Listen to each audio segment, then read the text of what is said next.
Assalamualaikum warahmatullahi wabarakatuh. Selamat malam pemirsa redaksi Aceh TV kembali hadir menjumpai Anda dengan beragam informasi aktual dan merakyat dari Tanah Rencong. Untuk edisi lembaran kerja hari ini Senin 13 Juli 2020 bersama saya Jufrizal, inilah laporan selengkapnya.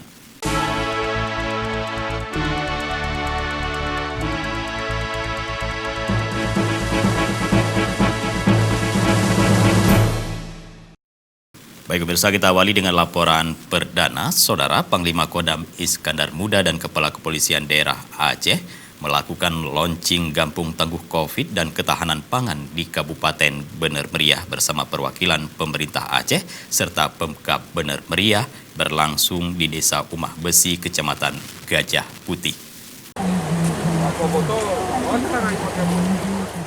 Launching Kampung Tangguh Covid-19 dan program ketahanan pangan khususnya untuk wilayah Provinsi Aceh dilakukan di Desa Umah Besi, Kecamatan Gajah Putih, Kabupaten Bener Meriah.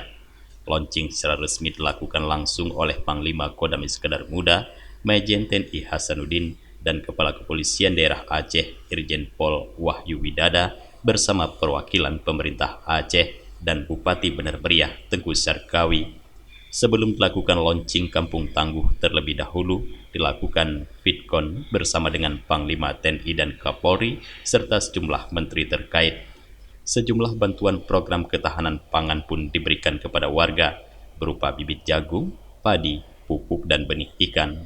Pangdam IM mengatakan, program Kampung Tangguh ini merupakan sebuah gagasan dari Polda Jawa Timur, kemudian diikuti oleh seluruh daerah lainnya. Dalam menyikapi masa pandemi COVID-19 ini, dirinya menegaskan apa yang dilakukan di pemerintah provinsi dan daerah merupakan turunan dari pemerintah pusat atau nasional untuk kemudian ditindaklanjuti. Pencanangan Kampung Tangguh yang tadi dijelaskan secara nasional, asal mulanya ide pertamanya muncul dari Kapolda Jawa Timur. Hal ini kita mengikuti, meniru hal yang positif, hal yang baik dalam rangka menyikapi situasi COVID-19 yang sudah berdampak tidak semata-mata karena aspek kesehatan belaka, namun tentunya sudah menyentuh pada aspek ekonomi, aspek sosial, dan seterusnya. Pangdam dan Kapolda mengapresiasi apa yang telah dicanangkan sebelumnya oleh Bupati Bener Meriah terkait ketahanan pangan di daerahnya. Selain bernilai produktif, juga sekaligus dibarengi physical distancing bagi warga yang umumnya 80% petani untuk lebih produktif di tengah pandemi COVID-19 yang sedang melanda dunia. Dari Kabupaten Bener Meriah, Tim Liputan Aceh TV melaporkan.